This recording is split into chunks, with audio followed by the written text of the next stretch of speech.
Olá, pessoal, sejam bem-vindos.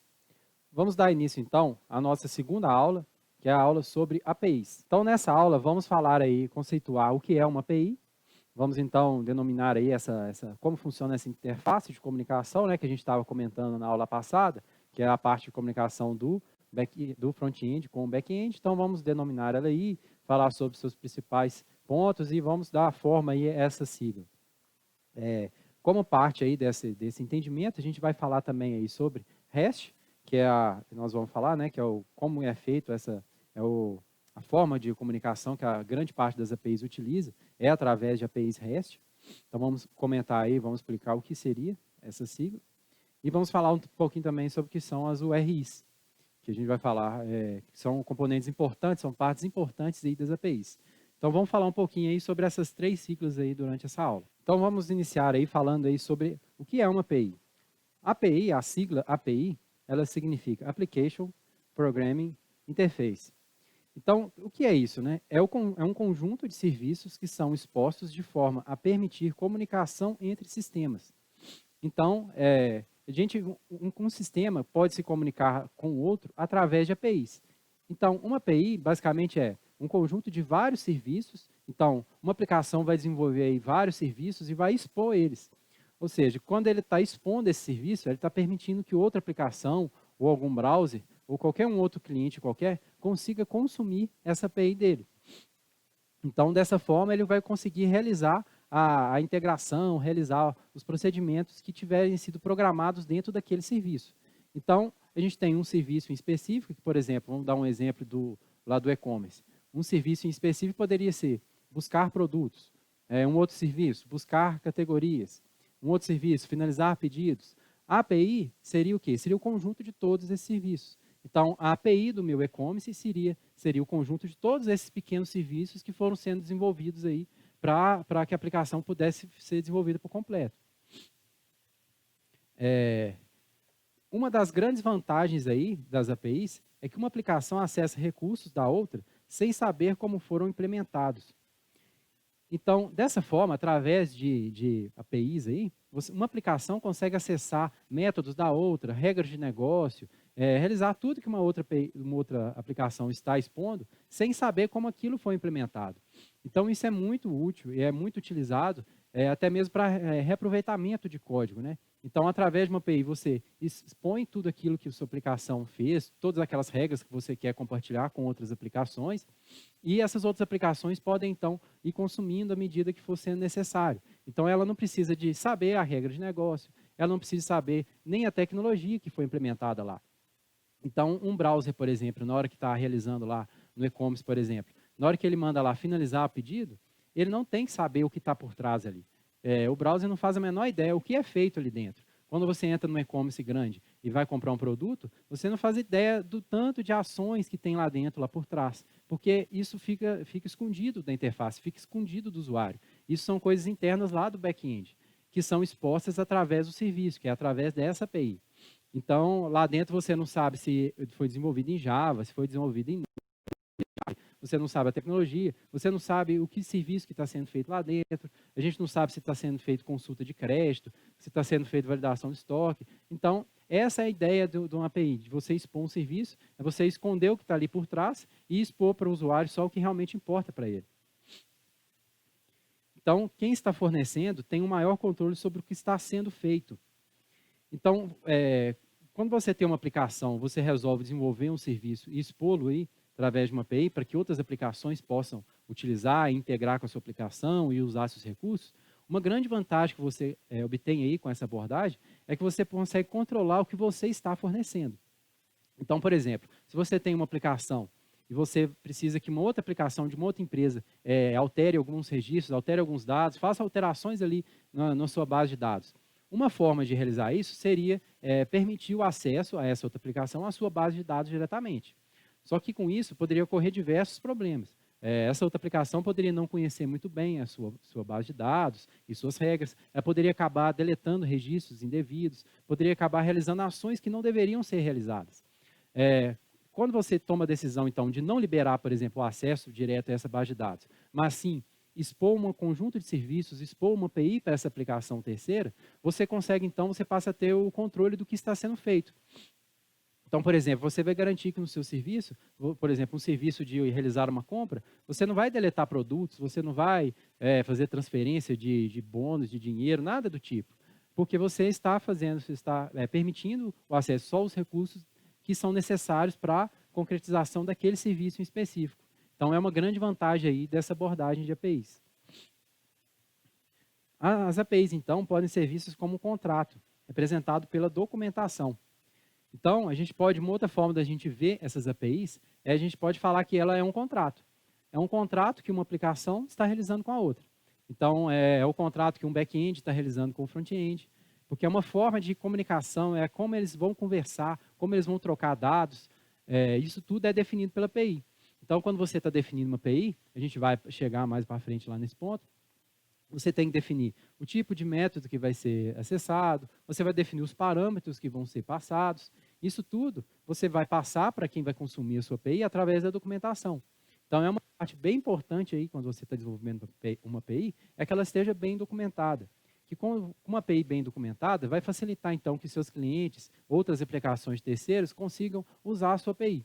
Porque vai estar ali tudo representado, o contrato de utilização dos seus serviços, da sua API. Então, fica mais simples da pessoa utilizar, ela vai saber quais campos ela tem que passar, quais tipos de campos. Então, ela vai saber se ela tem que passar ali um inteiro, uma string. Então, vai facilitar essa conversa aí. Uma palavra muito utilizada aí para representar os serviços que a gente está falando até agora é a palavra, então, Web Services. Então, os serviços que fazem parte de uma API são chamados de Web Services. Então, é a mesma coisa, né? Quando a gente está falando serviço, a gente está falando de Web Service, a gente está querendo falar da mesma coisa aí. Então, um Web Service somente transmite as informações, não sendo por si só uma aplicação possível de ser acessada pela web. Então, um web service aí, no caso, ele vai retransmitir informações. Então, ele vai receber uma requisição lá, ele vai devolver a informação solicitada, processar aquela ação ali. Então, você não pode falar que esse web service é uma aplicação sozinha. Não, ele não é uma aplicação, não é uma aplicação que pode ser acessada ali pela web. Ele é um serviço que realiza determinada ação. Então, a gente não pode achar que ele, pelo fato, que muita gente acha que, pelo fato da palavra chamar web service, acha que aquilo ali é uma aplicação acessada pela web. Mas não, é um serviço que transmite informações. Muitas empresas estão criando APIs de suas aplicações de forma a possibilitar a fácil integração de outras aplicações. Então, muitas empresas aí estão adotando essa abordagem aí de criação de APIs. Então, a empresa cria a sua API, a parte da sua API pode ser usada internamente ali na empresa, né?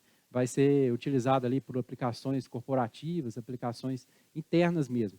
E outra parte da sua API pode ser utilizada, então, por empresas parceiras, empresas de clientes, né? Alguns clientes, às vezes, comprou o seu sistema e quer fazer uma integração com você.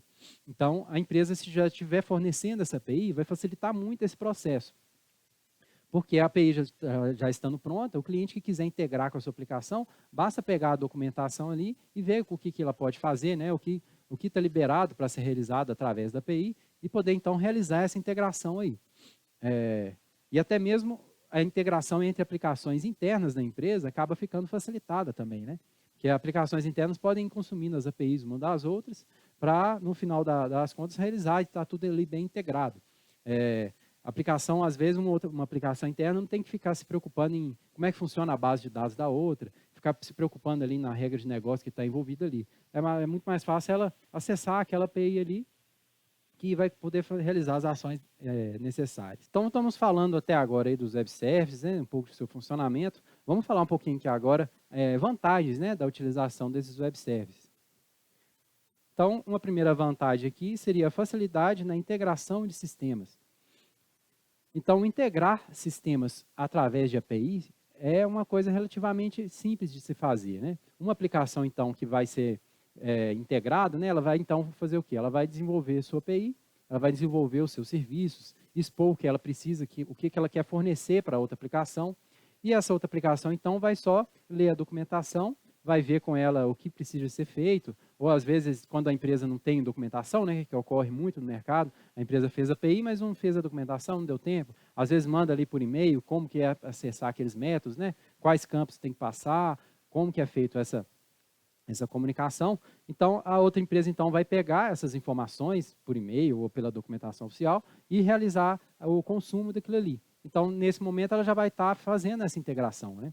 Então, você não precisa de ficar explicando para outra aplicação que vai integrar quais serviços você tem, como que é a sua regra de negócio, como que é feito ali, qual o campo do banco de dados não pode ser nulo, qual que pode pagar, qual que não pode. Não, esse tipo de coisas são coisas internas da sua aplicação e você vai expor para outra empresa uma coisa de uma forma mais facilitada, somente o que ela pode ali realizar de fato. Essa integração, então, é facilitada justamente porque ela depende só do protocolo HTTP e de um formato como, por exemplo, o JSON. Então, essa comunicação dos web services é realizada em cima aí do protocolo HTTP. É um protocolo aí de comunicação através aí da web, né? E ele precisa também de um formato. Então, muitas vezes, o formato mais utilizado de comunicação é o JSON. Então, você pode, por exemplo, a API vai consumir, vai enviar, criou um novo cliente na aplicação, na plataforma. Então, o browser lá, o front-end da aplicação, ela precisa, então, consumir um serviço que vai cadastrar um usuário no banco de dados. Então, como que ele vai enviar aqueles dados ali? Qual que é a estrutura desses dados? Porque lá nos dados vai ter lá nome, e-mail, telefone, data de nascimento, coisas do tipo. Cada aplicação pode definir um formato que quiser, né? Se você quiser, por exemplo, concatenar tudo numa string e mandar aquele texto inteiro, você pode. Você pode escolher um outro formato qualquer, customizado, mas o que é o padrão adotado no mercado? O padrão adotado é o formato JSON. Então, ao longo das partes práticas, né, ao longo da disciplina, nas aulas mais práticas, a gente vai ver lá a comunicação com formato JSON, é um formato bem resumido, é um formato aí que todo mundo já conhece, né, o mercado todo pratica. Um outro formato também que é muito utilizado também é o formato XML. Só que aqui na disciplina nós vamos utilizar o formato JSON, que é o formato que a gente vê sendo bastante adotado aí com APIs REST, devido à sua simplicidade. Uma outra vantagem, então, dos web services é que ela favorece a reutilização de software. Então, a gente estava até comentando mais cedo, né? Essa vantagem, grande vantagem do web service é facilitar essa reutilização de software. Então, você não precisa, por exemplo, desenvolver a mesma regra de negócio dentro da sua empresa em várias aplicações diferentes. Às vezes é uma regra de negócio muito comum entre todas as aplicações da sua empresa. Às vezes é uma coisa genérica. Por exemplo, consultar o cadastro do cidadão, por exemplo. Consultar se ele está devendo ou não, o score dele lá no mercado financeiro, por exemplo. Às vezes dentro da aplicação tem várias outras aplicações, dentro da empresa, né? Às vezes dentro da empresa tem várias outras aplicações que realizam esse mesmo procedimento. Ao invés de você ter que ficar duplicando código, dando Ctrl+C, Ctrl+V nessa mesma rotina ao longo de todas as aplicações, você pode utilizar uma API. Então, vamos supor que, por exemplo, você tivesse uma regra no governo para o cadastro se o cidadão está negativado ou não. Vamos supor que muda uma regra de negócio aí, no país muda uma lei, muda alguma coisa, que você tem que mudar aquilo lá no seu código. Imagina se você tivesse duplicado essa mesma regra de negócio em 15 aplicações diferentes. Você teria que passar em uma aplicação por aplicação, mudando em todas. Isso não é uma prática muito boa, né? Você vai pode ser que você acabe esquecendo uma aplicação para trás, você pode acabar provocando um erro em uma ou outra. Então, é uma coisa aí difícil você manter a longo prazo, né? Quando é uma coisa pequenininha ali, você acaba, às vezes, realizando esse tipo de coisa, mas ali a gente sabe que, ao longo do tempo, né, vai acabar gerando um grande problema. Então, essa parte de reutilização de software é muito facilitada aí com a API, né? Então, nesse exemplo aí de 15 aplicações com a mesma lógica, se você tivesse isso implementado em uma API, bastaria, então, você ir lá nessa sua API, né, nesse seu serviço, alterar a regra de negócio ali dentro, que a partir dali todo mundo que está utilizando aquela mesma API, aquele mesmo serviço, já seria refletido aí por essa alteração. Então, é uma forma mais otimizada aí de você realizar esse tipo de coisa. A integração entre aplicações envolvidas em linguagens e plataformas diferentes. Então, essa reutilização de software é tão boa aí, né, é tão facilitada com esse tipo de abordagem, ao ponto de você conseguir, com o mesmo código, você poder integrar aplicações aí desenvolvidas em linguagens diferentes. Então, essa regra de negócio, por exemplo, de cadastro se o cidadão está negativado ou não, pode ter sido realizado, por exemplo, em Java. Só que uma outra aplicação lá em Node.js quer consumir essa regra de negócio. Então, ela não precisa de reimplementar aquela lógica lá que foi feita em Java, lá no Node.js. lá no JavaScript, né? Ela não precisa de fazer isso, porque se tiver em API, basta ela consumir essa API, consumir esse serviço, que com isso, então, ela já vai estar com o retorno que ela precisa, com o processamento que ela precisa. Você não precisa de ficar reimplementando as mesmas regras em várias linguagens diferentes. Até mesmo plataformas, né? Então, às vezes, você tem lá uma aplicação que só roda no Windows, outra só no Linux, esse tipo de coisa, você não tem que se preocupar, a API vai servir a todo mundo. Uma outra vantagem aí seria na questão da segurança na integração. Você evita que aplicações integrem diretamente pelo banco de dados. É que eu estava comentando também, né? Uma grande vantagem do Web Service é você controlar o que a aplicação que vai integrar com você vai utilizar, né? O que ela vai fazer na sua base de dados, o que ela vai fazer no seu sistema. Porque lá dentro do seu serviço você vai definir só o que é para ser realizado, você vai definir as regras de negócio, o que ele pode fazer, as tabelas no banco que ele vai consumir ou não, o que ele vai fazer de fato. Você não passa esse tipo de coisa que é sensível, né, para a mão de quem está utilizando a integração. Não, você controla isso tudo dentro da sua API, do seu serviço. Agora vamos falar aqui um pouquinho sobre o que é o REST. Né? O REST é a sigla, então, para Representational State Transfer, e foi descrito por Roy Field, um dos criadores do protocolo HTTP. Então, o REST, então, foi lá desenvolvido aí por um dos criadores do HTTP, e ele utiliza o quê? Ele utiliza uma URI, que é o Uniform Resource Identifier, para realizar uma chamada de serviço. Então, uma URI seria como se fosse aí a interface de utilização do serviço, se vindo aí como contrato. Então, o REST é essa forma aí da gente comunicar utilizando aí essas URIs. Ou seja, você vai definir, por exemplo, aqui a gente tem um exemplo de uma URI, http www.teste.com.br/clientes/2. Isso aqui seria um URI, ou seja, como se fosse ali o endpoint, né? Seria o serviço ali que está sendo acessado, é o caminho. É como se fosse um caminho único ali para acesso àquele serviço. Então, por exemplo, esse caminho todo aqui, teste.com.br/clientes, é uma URI. Ou seja, a gente sabe que entrando ali nesse caminho, acessando ali, passando ali o registro 2, 3, 4, você vai estar buscando os registros do cliente daquele determinado ID. Então, o conjunto aí, essa forma de realizar isso aí, que é o que a gente comenta aí, que seria o hash. E as URIs são cada um desses tópicos, né? Seriam esses endpoints. Então, a gente fala que as URIs que uma API disponibiliza também são conhecidas como seus endpoints. Então, esse www.com.br cliente seria um endpoint da sua API, que é a mesma coisa aí do URI, né? Seria a forma única de você identificar aquele serviço ali.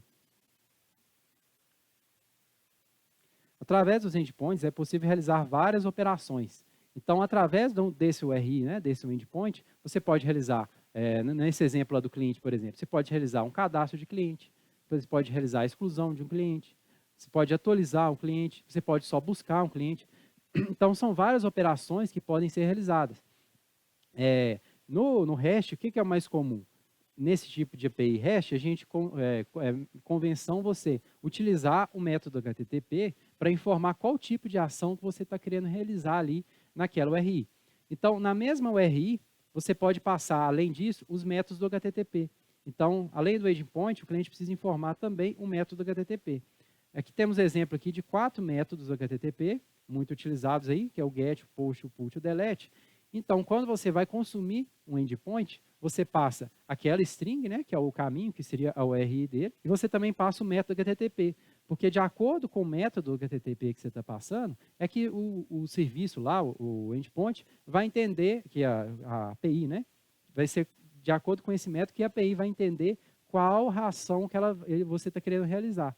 Então, por exemplo, o GET é muito utilizado para obter dados de um recurso. O POST para criar um novo recurso. Então, o GET aqui seria, por exemplo, para você buscar um registro de um usuário. O POST seria para você criar um cliente novo. O PUT para substituir os dados de um determinado recurso, seria no caso de uma atualização, por exemplo. Então, às vezes, o cliente vai atualizar um endereço, por exemplo, ele já está criado na base. Então, ele foi criado através do POST, mas ele quer atualizar, por exemplo, o endereço residencial. Então, seria realizado através do PUT. E o DELETE para excluir um determinado recurso. Então, na mesma URI, você precisa de passar também um método HTTP. E esse método HTTP vai falar lá qual ação que vai ser realizada. Então, lá no sua API, lá no seu back-end, você consegue interceptar de acordo com o método HTTP o que é para ser realizado. Então, vamos dar aqui exemplos de chamadas, aí, né, exemplos de consumos de desses APIs. Então, aqui, por exemplo, um GET no barra clientes, ou seja, você está consumindo a sua RI lá, barra clientes, aqui a gente abrevia, né? Estou abreviando esse barra clientes para não ter que digitar todo o endereço. Então, seria naquele exemplo anterior, seria lá www, http, www.teste.com.br, barra, então já entra nessa barra aqui, para não ter que ficar colocando aqui todo aquele caminho. Então, o barra clientes faria o quê? Recuperaria todos os dados de todos os clientes. Então, uma requisição vinda utilizando o método GET no barra clientes, ela retornaria todos os clientes cadastrados na base. Isso não é uma abordagem aí, performática, né? Porque pensa só, se você tem lá 1 milhão de clientes no seu banco, você retornar 1 milhão de clientes na requisição, a requisição vai ficar muito lenta, vai travar um pouco ali o seu servidor, o processamento dele, a montagem dessa requisição. Então, isso aqui a gente usa mais a título de ilustração, de exemplo, porque na vida real você tem que trabalhar com paginação, né? Você tem que falar quais quantidades de registro você quer. Então, aqui é mais a título para ficar mais simples a explicação mesmo. Um outro exemplo de chamada seria um GET no barra clientes, barra ID. Então, é o mesmo início aqui, né, da URI de cima, com barra clientes, só que depois você vai passar o ID. Então, seria, por exemplo, barra clientes, barra 2. O que isso faria? Ele recuperaria os dados de um determinado cliente.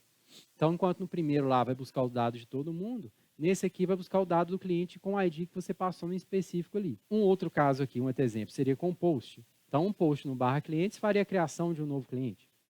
É o que a gente estava comentando, né? Que o método post é utilizado mais para fazer quando você vai criar registros, alterar alguma coisa ali que envolve a criação, né?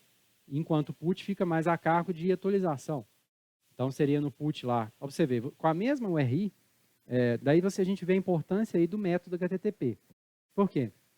Você tem o mesmo URI, que é o quê? Barra clientes. Então, você vê, o post está com a mesma barra clientes, o put aqui está com o mesmo barra clientes e o get com o mesmo barra clientes. Então, se você não tem esse parte do método HTTP, o servidor não sabe o que ele tem que fazer. Então, você teria que começar a colocar no nome aqui da URI o que você queria fazer. Por exemplo, buscar clientes, cadastrar cliente, atualizar cliente, esse tipo de coisa. Então, o método HTTP ajuda nesse tipo de situação.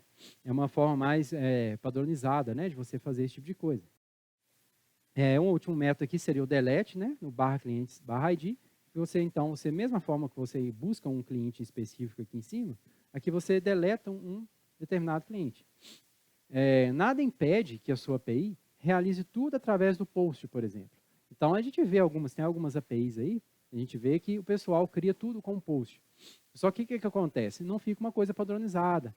Você não está usando ali tudo que te é fornecido, porque o protocolo HTTP tem esses métodos justamente para facilitar, para ficar uma coisa ali mais bem explicada. Para quem estiver vindo usar a sua API, já sabe, já tem esse conhecimento prévio, então a pessoa já sabe que é bom utilizar ali o GET, geralmente é para buscar, o post para cadastrar. Se você realiza tudo como post, você dificulta um pouco quem está utilizando a sua API. Até mesmo depois, para você dar manutenção, fica um pouco mais complicado você ter que ficar procurando o que insere, como é que é a situação. Se você já padroniza com esse formato, já fica uma coisa que é mais fácil você evoluir depois e mais fácil de ser utilizada pelos seus clientes. Geralmente, as aplicações web que trabalham com REST utilizam o formato JSON. Então, é aquele formato que eu estava comentando, né, que é um formato bem simples e que é considerado aí o padrão, aí, né, que é o pessoal de APIs REST. É o que o pessoal mais utiliza mesmo, que a gente vê. Não é uma coisa definida, assim, você tem que usar o formato JSON. Não é uma coisa padronizada que muita gente utiliza. Então, se você utilizar isso aí, vai ser mais fácil você integrar com outras pessoas. Um novo desenvolvedor que chegar na empresa provavelmente já vai conhecer esse formato também. Então, é uma coisa mais bem definida. Então, aqui a gente tem um exemplo aqui de como que é esse formato JSON, né? Ele inicia, então, com abertura e fechamento de chaves. E aqui a gente tem sempre a propriedade, 2 pontos e o valor. Então, aqui no caso, ID, 3. Então, o nome, João. Idade, 32 anos. Sexo masculino. Então, a gente tem aí essa parte, aí do JSON, né? Poder ser estruturado. Então, esse JSON aqui é como se fosse um objeto. Esse JSON também pode ter outros objetos dentro dele, né? Então, a gente pode ter, por exemplo, aqui uma propriedade que chama endereço. E o endereço tem várias outras, né, propriedades dentro dele. O endereço não é composto só por um nome. Não é igual a propriedade nome que João. Pronto, o nome do cliente é João. O endereço não. Caso o endereço tem a rua, tem o CEP, tem o bairro, tudo mais. Então, tem várias propriedades. Então, nessa situação, a propriedade pode receber um outro JSON. Então, você vai colocando JSONs dentro do seu JSON. Então, com isso aí, já cria uma estrutura aí completa. Então, pessoal, na aula de hoje aqui nós falamos aí um pouquinho do que é o API. Então, mostramos aí o que é API, né? Formas aí de utilizar, utilizando aí esses endpoints para realizar as ações. A gente mostrou aí a questão dos métodos, né? Do HTTP, como que você utiliza cada método para realizar cada ação. Falamos o que é o REST, né? Que é esse conjunto aí para você utilizar tudo isso, esse padrão. As URIs, né? Que seriam nossos endpoints dos serviços. Então, isso tudo aí faz parte da API, né? Faz parte da API que nós vamos desenvolver. E ao longo aí da disciplina, a gente vai ver esses conceitos aí mais na prática, né? Que a gente vai desenvolver uma API, utilizando o REST, a gente vai desenvolver nossas URIs, né? Que vão ser os nossos endpoints. Então, isso tudo a gente vai ver mais para frente aí também. Então, na próxima aula, a gente vai falar aí sobre o Node.js. Então, na próxima aula, a gente vai começar a introduzir aí o que é o Node.js, porque vai ser importante lá na frente quando a gente for começar a realmente implementar a nossa API. Obrigado, pessoal. Eu aguardo vocês na próxima aula. Abraço.